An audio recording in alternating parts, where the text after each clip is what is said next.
ನಮಸ್ಕಾರ ಸ್ನೇಹಿತರೆ, ಇತಿಹಾಸದಲ್ಲಿ ಅತ್ಯಂತ ಅಪರೂಪವಾದಂತಹ ಸಂಯೋಗ ಬಂದಿದೆ.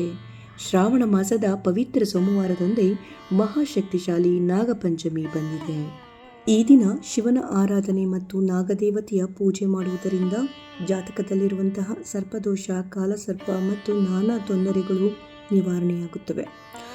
ಈ ಒಂದು ದಿನದಂದು ನಾವು ಯಾವ ಮುಹೂರ್ತದಲ್ಲಿ ಪೂಜೆ ಮಾಡಬೇಕು, ಮನೆಯಲ್ಲೇ ಹಾಲಿನ ಅಥವಾ ಮಣ್ಣಿನ ನಾಗರ ವಿಗ್ರಹಕ್ಕೆ ಪೂಜೆ ಮಾಡುವುದು ಹೇಗೆ, ಯಾವ ಮಂತ್ರಗಳನ್ನು ಜಪಿಸಬೇಕು ಮತ್ತು ನಾಳೆ ಅಪ್ಪಿತಪ್ಪಿಯು ಏನು ಮಾಡಬಾರದು ಎಂಬ ಸಂಪೂರ್ಣ ಹಾಗೂ ನಿಖರ ಮಾಹಿತಿಯನ್ನು ಈ ವಿಡಿಯೋದಲ್ಲಿ ನೀವು ತಿಳಿದುಕೊಳ್ಳಬಹುದು. ಆದ್ದರಿಂದ ವಿಡಿಯೋನ ಎಲ್ಲೂ ಸ್ಕಿಪ್ ಮಾಡದೆ ಕೊನೆವರೆಗೂ ನೋಡಿ. ಹಾಗೆ ವಿಡಿಯೋ ಇಷ್ಟ ಆದರೆ ಲೈಕ್ ಕೊಡೋದನ್ನು ಮರಿಬೇಡಿ. ಶ್ರಾವಣ ಸೋಮವಾರದ ಈ ದಿನ ಶಿವನಿಗೆ ಜಲಾಭಿಷೇಕ ಮಾಡಿದರೆ ಸಕಲ ಪಾಪಗಳು ಕೂಡ ನಾಶವಾಗುತ್ತವೆ. ಅದರಲ್ಲೂ ಮೊದಲ ಸೋಮವಾರವೇ ನಾಗರ ಪಂಚಮಿ ಬಂದಿರುವುದರಿಂದ ಇದು ಕೋಟಿ ಪುಣ್ಯದ ಫಲವನ್ನು ತಂದುಕೊಡುತ್ತದೆ.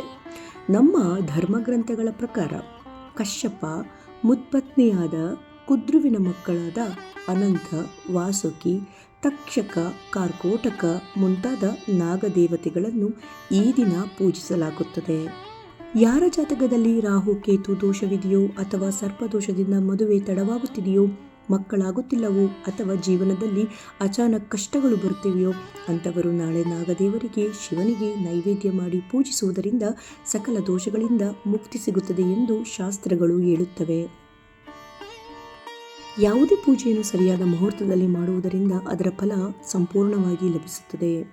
ಸೋಮವಾರ ನಾಗರ ಪಂಚಮಿ ಪೂಜೆ ಮಾಡಲು ಅತ್ಯಂತ ಶ್ರೇಷ್ಠವಾದ ಸಮಯಗಳು ಇಲ್ಲಿವೆ. ಮುಂಜಾನೆಯ ಪೂಜಾ ಸಮಯ ಅತ್ಯಂತ ಶ್ರೇಷ್ಠವಾದದ್ದು. ಅಂದರೆ ಬೆಳಗ್ಗೆ 6 ಗಂಟೆಯಿಂದ ಮತ್ತೆ 10 ಗಂಟೆಯ ಒಳಗೆ ಪೂಜೆಯನ್ನು ನೆರವೇರಿಸುವುದು ಬಹಳ ಉತ್ತಮ. ಇನ್ನು ಮಧ್ಯಾಹ್ನ ನೋಡುವುದಾದರೆ ವಿಶೇಷವಾಗಿ ನಾವು ಏನಾದರೂ ಸಂಕಲ್ಪ ಮಾಡಲು ಅಭಿಜಿತ್ ಮುಹೂರ್ತ ಅಂದರೆ ಮಧ್ಯಾಹ್ನ 11:57ರಿಂದ 12:48ರವರೆಗೆ ಇದು ಇರುತ್ತದೆ. ಇನ್ನು ನೀವು ಎಚ್ಚರ ವಹಿಸಬೇಕಾಗಿದ್ದು ರಾಹು ಕಾಲದ ಬಗ್ಗೆ. ನಾಳೆ ಸೋಮವಾರ ಬೆಳಗ್ಗೆ 7:30ರಿಂದ 9 ಗಂಟೆಯವರೆಗೆ ರಾಹು ಕಾಲವಿರುತ್ತದೆ. ಆದ್ದರಿಂದ ಸಾಧ್ಯವಾದರೆ ಅಂತಹ ಸಮಯದಲ್ಲಿ ನೀವು ಪೂಜೆ ಮಾಡದೇ ಇದ್ದರೆ ಉತ್ತಮ. ಆದ್ದರಿಂದ ಮುಂಜಾನೆ ಬೇಗನೆ ಪೂಜೆ ಮಾಡಿಕೊಳ್ಳುವುದು ಒಳ್ಳೆಯದು. ಪೂಜೆ ಮಾಡುವಂಥ ವಿಧಾನವನ್ನು ನೋಡುವುದಾದರೆ ಬೆಳಗ್ಗೆ ಬೇಗ ಎದ್ದು ಸ್ನಾನ ಮುಗಿಸಿಕೊಂಡು ಶುಭ್ರವಾದಂತಹ ಬಟ್ಟೆಯನ್ನು ಧರಿಸಿ ಮನೆಯನ್ನೆಲ್ಲ ಸ್ವಚ್ಛಗೊಳಿಸಿ ಪೂಜಾ ಕೊಠಡಿಯನ್ನು ಕೂಡ ಸ್ವಚ್ಛಗೊಳಿಸಿಕೊಳ್ಳಬೇಕು. ನಾಗದೇವರಿಗೆ ಹಾಲನ್ನು ಎರೆಯಬೇಕು ಅಥವಾ ಪ್ರಸಾದವಾಗಿ ಹಾಲು ಮತ್ತು ಮಂಡಕ್ಕಿಯನ್ನು ಕೂಡ ಇಡುವುದು ಕೆಲವು ಕಡೆ ವಾಡಿಕೆ. ಹಾಗೆ ಅರಿಶಿನ, ಕುಂಕುಮ, ಹೂವು, ದರ್ಬೆ, ಗಂಧದಿಂದ ಅಲಂಕರಿಸಿ.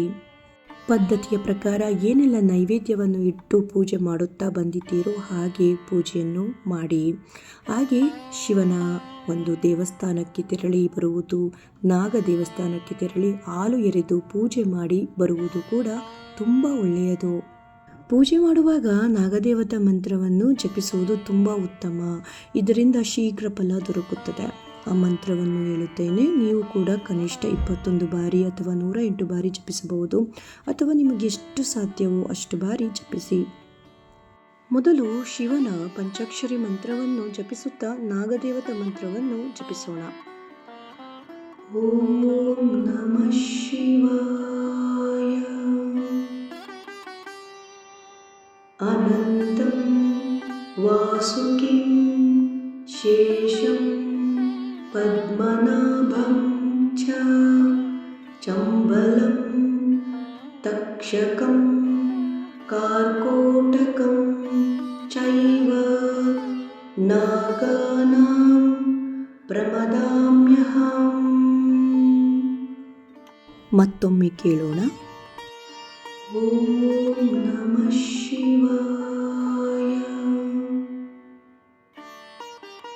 ಅನಂತಂ ವಾಸುಕಿಂ ಶೇಷಂ ಪದ್ಮನಾಭಂ ಚ ಚಂಬಲಂ ತಕ್ಷಕಂ ಕಾರ್ಕೋಟಕಂ ಚೈವ ನಾಗಾನಾಂ ಪ್ರಮದಾಮ್ಯಹಂ.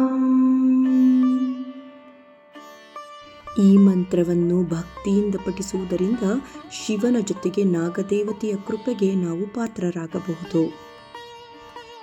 ಸ್ನೇಹಿತರೆ, ಈ ದಿನ ಕೆಲವು ಕಠಿಣ ನಿಯಮಗಳನ್ನು ನಾವು ಅನುಸರಿಸಬೇಕು. ಅಪ್ಪಿತಪ್ಪಿಯೂ ಕೆಲವು ತಪ್ಪುಗಳನ್ನು ಮಾಡಬಾರದು. ಮೊದಲನೆಯದಾಗಿ, ನಾಳೆ ಭೂಮಿಯನ್ನು ಅಪ್ಪಿತಪ್ಪಿಯೂ ಅಗೆಯಬಾರದು.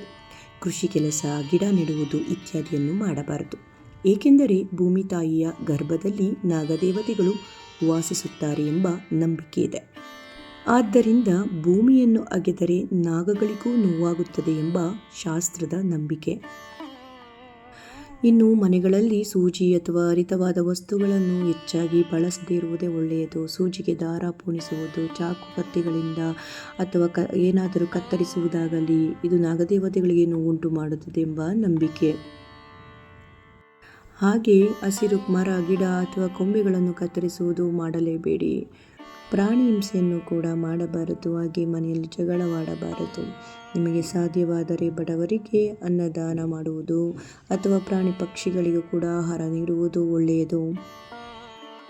ನಾಳೆ ಮುಖ್ಯವಾಗಿ ನಿಮಗೆ ಸಾಧ್ಯವಾದರೆ ಏನೆಲ್ಲ ಮಾಡಬೇಕು ಎಂದು ನೋಡುವುದಾದರೆ, ಮನೆಯ ಬಾಗಿಲಿಗೆ ಗೋಮಯ ಅಥವಾ ಅರಿಶಿಣದ ನಾಗರದ ಚಿತ್ರ ಬಿಡಿಸುವುದು. ನಾಳೆ ಮುಂಜಾನೆ ಸ್ನಾನದ ನಂತರ ಮನೆಯ ಮುಖ್ಯ ದ್ವಾರದ ಎರಡೂ ಬದಿಗಳಲ್ಲಿ ಅರಿಶಿಣ, ಕುಂಕುಮ ಅಥವಾ ಗೋಮಯ ಅಂದರೆ ಸಗಣಿಯಿಂದ ಚಿಕ್ಕದಾಗಿ ನಾಗರ ಹಾವಿನ ಆಕೃತಿಯನ್ನು ಬಿಡಿಸಿ ಅದಕ್ಕೆ ಪೂಜೆ ಸಲ್ಲಿಸಿ. ಇದರಿಂದ ನಿಮ್ಮ ಮನೆಯ ಯಾವುದೇ ಅಂದರೆ ನಕಾರಾತ್ಮಕ ಶಕ್ತಿಯಾಗಲಿ, ದೃಷ್ಟಿದೋಷವಾಗಲಿ ಅಥವಾ ವಿಷ ಜಂತುಗಳಾಗಲಿ ಬರದಂತೆ ಇದು ರಕ್ಷಣೆ ನೀಡುತ್ತದೆ.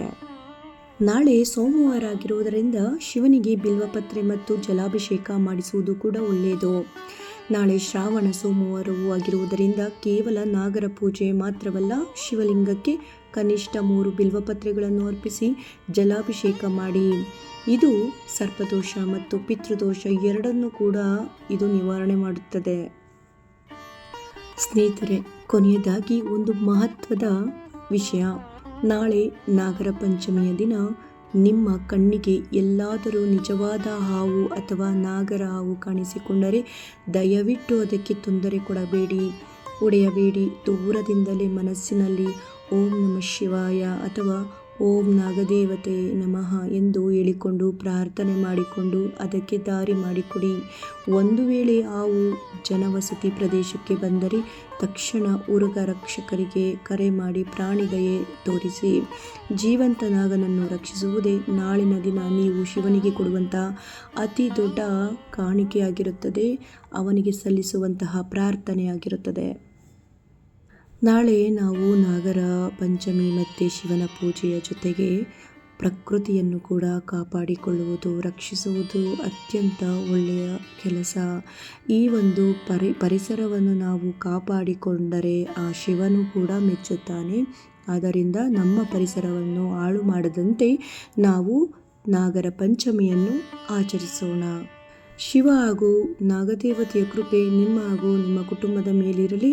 ಈ ವಿಡಿಯೋ ನೋಡಿದ್ದಕ್ಕೆ ನಿಮ್ಮೆಲ್ಲರಿಗೂ ಹೃತ್ಪೂರ್ವಕ ಧನ್ಯವಾದಗಳು. ವಿಡಿಯೋ ಇಷ್ಟ ಆಗಿದ್ದರೆ ಲೈಕ್ ಕೊಡಿ, ಕಮೆಂಟ್ ಬಾಕ್ಸಲ್ಲಿ ಹರ ಹರ ಮಹಾದೇವ ಅಥವಾ ನಿಮ್ಮ ಅನಿಸಿಕೆಗಳನ್ನು ಬರೆಯಿರಿ ಹಾಗೂ ಈ ಪವಿತ್ರ ಮಾಹಿತಿಯನ್ನು ಎಲ್ಲರಿಗೂ ಶೇರ್ ಮಾಡಿ. ಮತ್ತೊಂದು ಮಾಹಿತಿ ಇರುವಂತಹ ವಿಡಿಯೋದೊಂದಿಗೆ ನಿಮ್ಮನ್ನೆಲ್ಲ ಭೇಟಿ ಮಾಡ್ತೀನಿ. ವಿಡಿಯೋ ನೋಡಿದ್ದಕ್ಕೆ ನಿಮ್ಮೆಲ್ಲರಿಗೂ ಹೃತ್ಪೂರ್ವಕ ಧನ್ಯವಾದಗಳು.